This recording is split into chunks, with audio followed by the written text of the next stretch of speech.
اور جو کافروں کے لیے تیار کی گئی ہے۔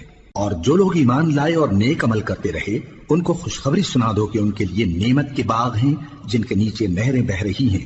جب انہیں ان میں سے کسی قسم کا میوہ کھانے کو دیا جائے گا تو کہیں گے یہ تو وہی ہے جو ہم کو پہلے دیا گیا تھا، اور ان کو ایک دوسرے کے ہم شکل میوے دیے جائیں گے، اور وہاں ان کے لیے پاک بیویاں ہوں گی اور وہ بہشتوں میں ہمیشہ رہیں گے۔ اللہ اس بات سے آر نہیں کرتا کہ مچھر یا اس سے بڑھ کر کسی چیز مثلا مکھی مکڑی وغیرہ کی مثال بیان فرمائے۔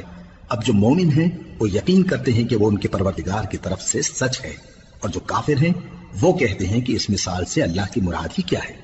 اس سے اللہ بہتوں کو گمراہ کرتا ہے اور بہتوں کو ہدایت بخشتا ہے، اور گمراہ بھی کرتا ہے تو نافرمانوں ہی کو، جو اللہ کے اقرار کو مضبوط کرنے کے بعد توڑ دیتے ہیں، اور جس چیز یعنی رشتہ قرابت کے جوڑے رکھنے کا اللہ نے حکم دیا ہے اس کو قطع کیے ڈالتے ہیں اور زمین میں خرابی کرتے ہیں۔ یہی لوگ نقصان اٹھانے والے ہیں۔ کافرو، تم اللہ سے کیوں کر منکر ہو سکتے ہو؟ جس حال میں کہ تم بے جان تھے تو اس نے تم کو جان بخشی، پھر وہی تم کو مارتا ہے، پھر وہی تم کو زندہ کرے گا، پھر تم اسی کی طرف لوٹائے جاؤ گے۔ وہی تو ہے جس نے سب چیزیں جو زمین میں ہیں تمہارے لیے پیدا کی، پھر آسمانوں کی طرف متوجہ ہوا تو ان کو ٹھیک ٹھیک 7 آسمان بنا دیا، اور وہ ہر چیز سے خبردار ہے۔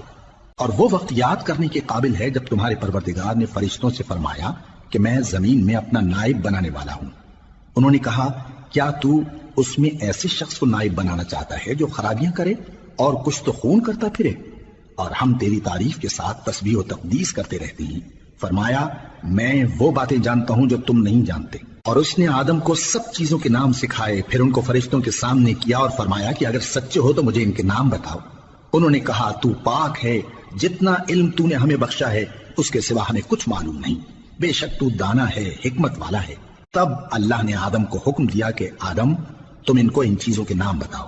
سو جب انہوں نے ان کو ان کے نام بتائے تو فرشتوں سے فرمایا کیا میں نے تم سے نہیں کہا تھا کہ میں آسمانوں اور زمین کی سب پوشیدہ باتیں جانتا ہوں، اور جو تم ظاہر کرتے ہو اور جو پوشیدہ کرتے ہو سب مجھ کو معلوم ہے۔